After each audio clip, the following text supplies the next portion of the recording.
que je ne souhaitais pas, c'était témoigner juste après lui parce que j'avais entendu ce poème déjà, il a été enregistré lors d'une émission radiophonique et je me revois devant mon écran pleurer à chaudes larmes à l'écoute de ce poème, de cette grandeur, de ces mots choisis, de ces mots qui nous touchent lorsque l'on est séparé de nos enfants. Je ne serai pas une aussi bonne oratrice, je n'ai pas les mêmes mots que M. Chénière, et pourtant je vais vous parler de mon histoire, de ma petite histoire et de celle des centaines de mamans que je me permets de venir représenter ici aujourd'hui.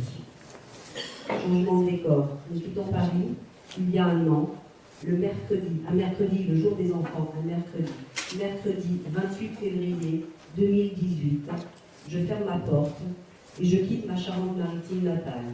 Ça fait des mois que je me prépare.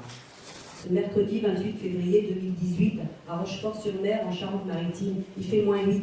Il fait très froid pour les Charentais. Et pourtant je pars. J'ai fermé ma porte. Je vais à Paris. Je vais à Paris à pied, avec mon chien. Je vais à Paris parler des désenfantements massifs que subissent les mères victimes de violences conjugales. Je vais vous en parler tout de suite. Je marche en 25 étapes. Je vais marcher pendant un mois. Je rallie Paris en un mois. Je vais faire un peu plus de 450 km à pied. À chaque étape, je rencontre des mamans. Je rencontre des mamans privées abusivement de leurs enfants. Je vais au-devant des élus. Je serai reçue par des mairies incroyables, notamment par la mairie d'Étampes, une des meilleures mairies, une mairie qui se bat contre les violences conjugales, qui nous fera remettre cette médaille, la médaille d'Étampes. Et ce n'est pas ma médaille, c'est la médaille de toutes les mamans outrageusement, abusivement désenfantées. Lorsque je quitte ma Charente-Maritime natale, c'est au devant du ministère de la Justice que je me rends en parlant à des élus. Je vais parler à Madame Belloubet, à laquelle j'ai écrit parce que je me suis préparée pendant des mois et des mois avant de prendre la route.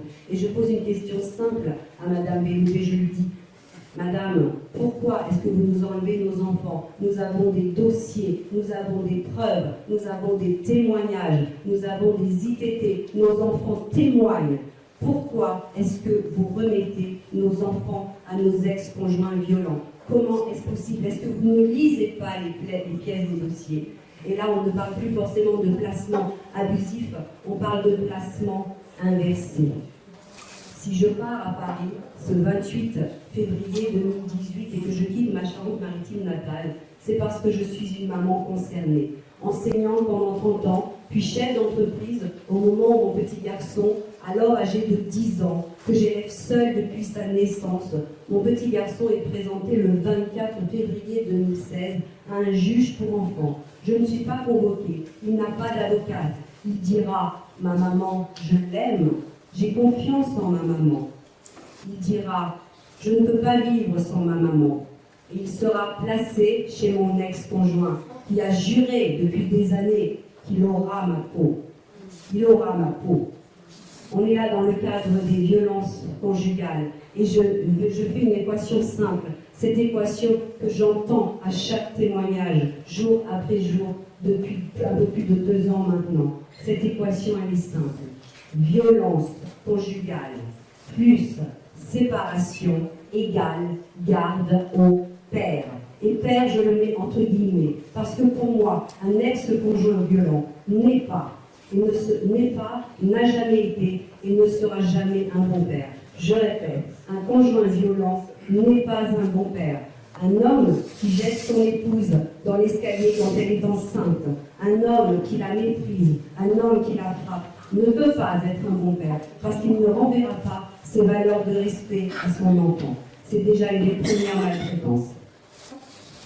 Je suis venue ici aujourd'hui pour vous parler de toutes ces mamans, et j'ai envie de les nommer. Il y en a 180 sur la pétition des Mamans Debout. Sur la page publique Maman est debout, il y a 180 mamans. Et je suis venue vous parler aujourd'hui de Lucie, de Myriam. Je suis venue vous parler d'Aurore et d'Alexandra. Je suis venue vous parler de Céline, de Caroline, de Sonia, de toutes ces mamans qui, suite à des violences, ont été séparées abusivement de leurs enfants. Et je crée un parallèle entre ces féminicides dont tout le monde parle aujourd'hui.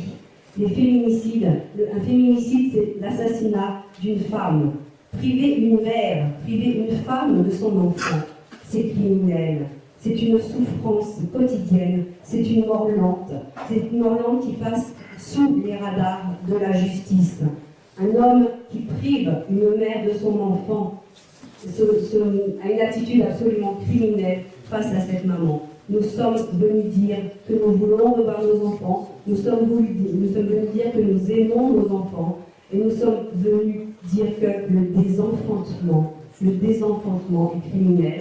Le désenfantement, c'est le fait de briser le lien de manière volontaire, de manière durable entre une mère et son enfant. Dans ce cadre-là, l'enfant n'est plus considéré comme enfant à part entière, il est objet, il est faire-valoir, il est l'enjeu d'une guerre entre adultes.